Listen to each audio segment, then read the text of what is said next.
आज के वीडियो हम भारतीय राजनीतिक व्यवस्था और भारतीय संविधान के अंतर्गत संविधानों का वर्गीकरण इसके बारे में बात करेंगे और साथ ही संक्षिप्त में ये जानेंगे कि भारतीय संविधान इस वर्गीकरण में कहाँ तक फिट बैठता है। सबसे पहला वर्गीकरण है इसमें निर्माण या विकास प्रक्रिया के आधार पर।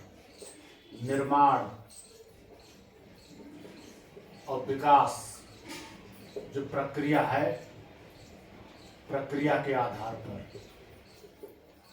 निर्माण और विकास और प्रक्रिया के आधार पर संविधान दो प्रकार से विभाजित किया जा सकता है, वर्गीकरण किया जा सकता है। निर्मित और लिखित संविधान, और उसका उप वर्गीकरण दूसरा इस प्रकार है, विकसित और आलेखित संविधान। और उसका पहले वर्गीकरण व दूसरा वर्गीकरण और उसके उप वर्गीकरण इसके इस प्रकार है, जैसे सुनम्य या लचीला संविधान, और उसका दूसरा उप वर्गीकरण दूसरे वर्गीकरण का अनम्य या कठोर संविधान। और तीसरा वर्गीकरण है, तो तीसरा वर्गीकरण आता है, जो दूसरा उप वर्गीकरण है वो संशोधनीयता के आधार पर है।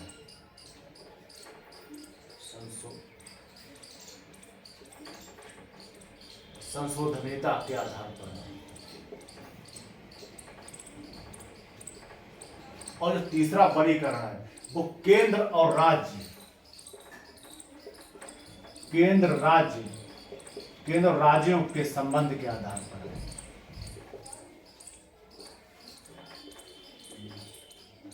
इसके तीन उप वर्गीकरण हैं। पहला है परिसंघीय, और दूसरा है संघात्मक, और तीसरा है एकात्मक।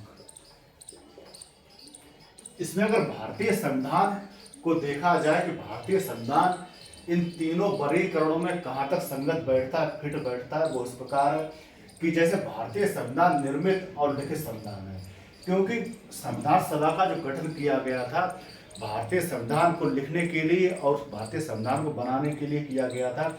और साथ साथ भारतीय संविधान के जो प्रावधान है, अनुच्छेद सभी लिखित रूप में, और भारतीय संविधान एक विकसित संविधान है और एक लिखित संविधान विश्व में सबसे विकसित संविधान है अगर लोकतांत्रिक देशों के संबंध में देखा जाए तो। इसके बाद अगर अमेरिका और ब्रिटेन के संविधान की बात की जाए तो अमेरिका और ब्रिटेन के संविधान लिखित संविधान नहीं है, बहुत संक्षिप्त संविधान है। ब्रिटेन का संविधान एकात्मक दृष्टिकोण से व्यवहार करता है और अमेरिका का संविधान संघात्मक और एकात्मक दोनों दृष्टि से व्यवहार करता है, लेकिन एकात्मकता की ओर अमेरिका का संविधान अधिक झुकता है। और आगे बात करें जो निर्माण और विकास प्रक्रिया के आधार पर कि भारत का संविधान विकसित और आलेखित तो है ही। विकसित ये हुआ है जो सर्वोच्च न्यायालय ने जो निर्णय दिए हैं, जैसे बेसिक स्ट्रक्चर संविधान की मूल संरचना का निर्णय दिया है 1973 वाले केस में, और उसमें मूल अधिकार वाले केस में इसमें संविधान विकसित हुआ है। और कई जो सर्वोच्च न्यायालय निर्णय एक प्रकार से संवैधानिक प्रावधानों की तरह प्रयुक्त किए जा रहे हैं या उनके साथ वैसा व्यवहार किया जा रहा है। और भारत का संविधान कई न्याय के निर्णयों के द्वारा भी विकसित हुआ है। अगर सुनम्य और या लचीला की बात की जाए तो भारतीय संविधान को ना तो सुनम्य कहा जा सकता पूरी तौर पर, न अनम्य या कठोर कहा जा सकता है। सुनम्य या लचीला इसलिए नहीं कहा जा सकता कि भारतीय संविधान के कुछ प्रावधान ऐसे हैं जिनमें साधारण संशोधन के द्वारा संविधान में परिवर्तन किया जा सकता है, जैसे राज्यों के नाम, राज्यों की सीमाएं और राज्यों की सीमाओं में परिवर्तन, एक राज्य को बनाना, एक या दो राज्यों को मिलाकर एक राज्य बनाना, एक राज्य के टुकड़े कर देना, ये साधारण संविधान संशोधन के द्वारा ऐसा किया जा सकता है। जबकि अनम्य और कठोर संशोधन की बात की जाए तो इसमें कुछ प्रावधान ऐसे हैं जैसे राष्ट्रपति पद का चुनाव और न्यायालय के जो क्षेत्राधिकार हैं, इसके अलावा जो राज्यसभा में सीटों का आवंटन है वो किस प्रकार किया जाए और अन्य जो प्रावधान है। इसके अलावा जो जीएसटी जिसे लागू किया गया था, तो वो अनम्य और कठोर प्रावधानों के अंतर्गत या संशोधन के आधार पर इसे लागू किया गया था। जीएसटी में आधे से अधिक राज्यों की विधानमंडलों की सहमति ली गई थी। इसके अलावा संसद के विशेष बहुमत के द्वारा जीएसटी का बिल पास हुआ था। वो अनम्य और कठोर संशोधन के जो प्रावधान है उसके अंतर्गत आता है। इसलिए भारत का संविधान ना तो लचीला या सुनम्य पूरी तौर पर, ना अनम्य या कठोर पूरी तौर पर। और अगर बात की जाए केंद्र राज्यों के संबंधों के आधार पर, तो भारतीय संविधान पर संघीय, संघात्मक, एकात्मक ये किस प्रकार का, इस बारे में विवाद है। कोई आलोचक इसे एकात्मक कह देता है, लेकिन एकात्मक ये कुछ परिस्थितियों में ही होता है, जैसे आपातकालीन परिस्थितियां लगती हैं, जब देश में इमरजेंसी लगती है, तो भारतीय संविधान एकात्मक रूप से व्यवहार करने लगता है। और जब संघात्मक की बात की जाए तो भारतीय संविधान संघात्मक है, अमेरिका की तरह ऐसा बताया है आलोचकों ने, और परिसंघीय भी बताया है। साथ ही साथ भारतीय जो संविधान है, इन दोनों को मिलाकर, परिसंघीय और संघात्मक मिलाकर सहकारी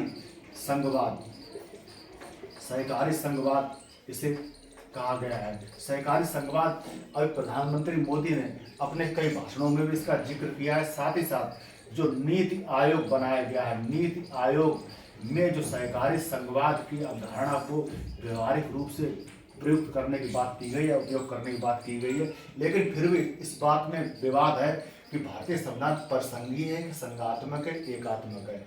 और लेकिन इसका हल यही कहा जा सकता है कि जो अभी हाल में जो अवधारणा आई सहकारी संघवाद, भारतीय संघवाद एक सहकारी संघवाद है, जिसमें राज्य और केंद्र दोनों एक सहकारिता की भावना के आधार पर देश का शासन प्रशासन चलाते हैं और उसके आर्थिक विकास में सहयोग करते हैं। लेकिन फिर भी भारतीय संविधान परिस्थितियों के अनुसार एकात्मक हो जाता है और संघात्मक रूप में व्यवहार करता है और परिसंघीय रूप में व्यवहार करता है। भारतीय संविधान का जो चारों रूप है वो कभी भी एक प्रकार से देश का शासन चलाने में प्रयुक्त नहीं होते हैं। परिस्थितियों के आधार पर ही भारतीय संविधान अपना रूप बदलता रहता है। तो ये तो वह संविधानों का वर्गीकरण, निर्माण और विकास प्रक्रिया के आधार पर, संशोधन के आधार पर, केंद्र और राज्यों के संबंध के आधार पर।